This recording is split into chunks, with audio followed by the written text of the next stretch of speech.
Hello and welcome to this very special interview. Today I'm joined by the Chairman and CEO of IBM, Mr. Arvind Krishna. Thank you so much for being with us today. Rami, it's a pleasure to be here in Abu Dhabi. Now, IBM reported Q3 revenue of $14.1 billion. That's up 6%, and you've upwardly revised your projections for the rest of this year. Where do you expect to see the most growth? I think we're going to see the growth in automation, in artificial intelligence, in hybrid cloud. And you can then begin to ask why. The reason is we have a world where there's inflation, there's supply chain issues, there's demographic issues around talent. The only answer to those issues is through technology. So we see clients deploying technology against labor, against taking labor inflation out, against supply chain issues, cyber, automating enterprise processes, and that is driving the growth. And we are so happy for the investments we have made and the strategy we have picked because it's been the correct one for the world as it's been evolving. I want to talk about your regional investments in just a moment, but right now your software business generates most of your profits. When do you anticipate hybrid cloud and technologies such as AI contributing more? Well, hybrid cloud is already over $20 billion for us. It grew 20% over the last 12 months. So I would say that's a pretty good success and a pretty good number. Within that, we can look at our Red Hat business, which has been growing in the upper teens through the last 3 years. So those are really good proof points of the hybrid cloud strategy succeeding. I think artificial intelligence should be looked upon in two forms. There is direct AI, and we do make money on that, runs direct AI on the cloud, etc. But it's more artificial intelligence is going to get embedded in everything. When we think about the amount of data the world produces, and we look at the productivity that AI can give you, that means AI is going to get captured in enterprise processes, in HR, in supply chain, in how do you bring talent in how do you automate every single business process, whether it's claims or health. So we're going to see the impact of AI in all of those. The global estimate, by the way, is over $16 trillion of productivity this decade and over 200 billion, I think closer to 300, just for the Gulf region. The Dow Jones just closed its best month in 46 years. IBM is, of course, listed on the Dow, and this is while tech stocks are taking a battery. At the same time, you are facing inflation, a strong dollar, which is making your products and services more expensive overseas. How are you dealing with these headwinds? So, are they headwinds or tailwinds? We can always debate that. So as these issues of including the strong dollar, which may be a contributor to inflation or not, goes around the globe, that means that technology becomes a way for our clients to deal with these issues. Because if you can improve your supply chain, maybe you can reduce your inventory costs. If you can look at alternate suppliers, you can reduce your cost of goods coming into the company. So I think technology gets a tailwind from that issue. Yes, you're right. It's not just the strong dollar.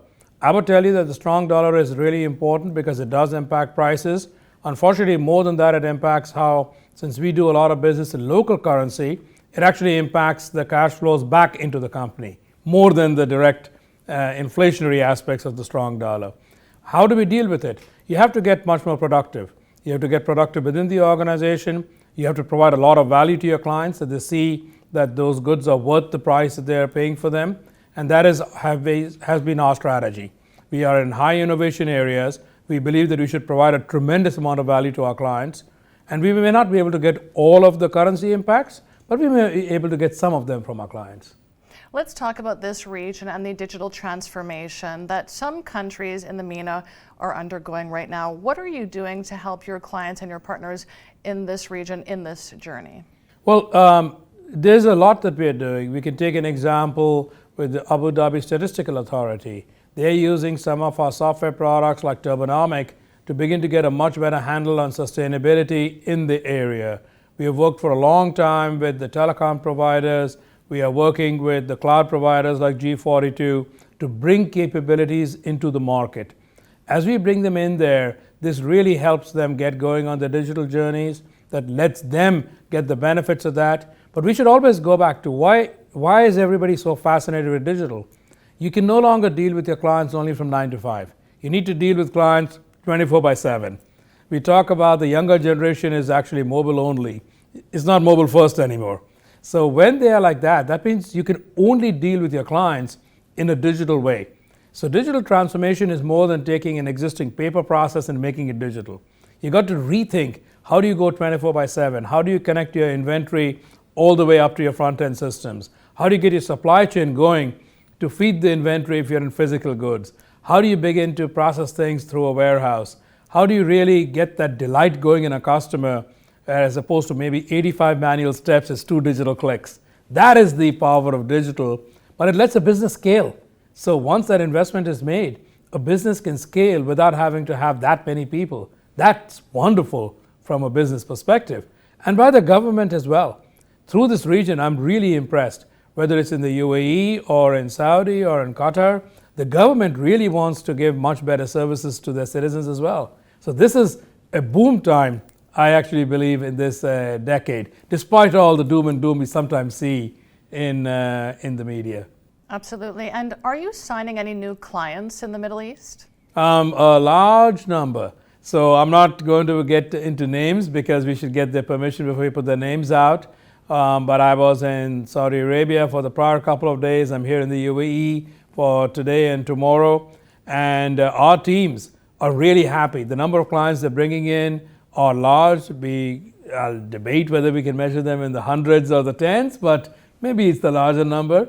And it is a testament to the value we provide, but also our ecosystems that we're building out with our local partners. IBM is helping to build skilled digital talent here.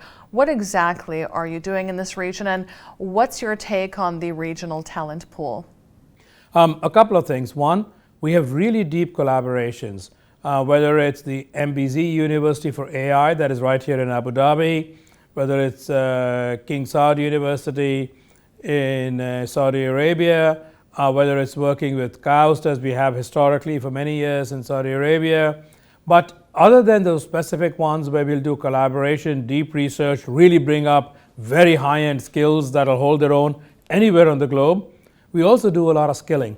IBM has made a commitment of skilling 30 million people globally, and this region will get its fair share. A few 100,000 in the Middle East of taking youth, taking women, skilling them up in digital skills so they can get these jobs that everybody wants. So not just getting them out from poverty, also getting them into middle-class jobs and jobs which lets them deploy technology for the benefit of all society.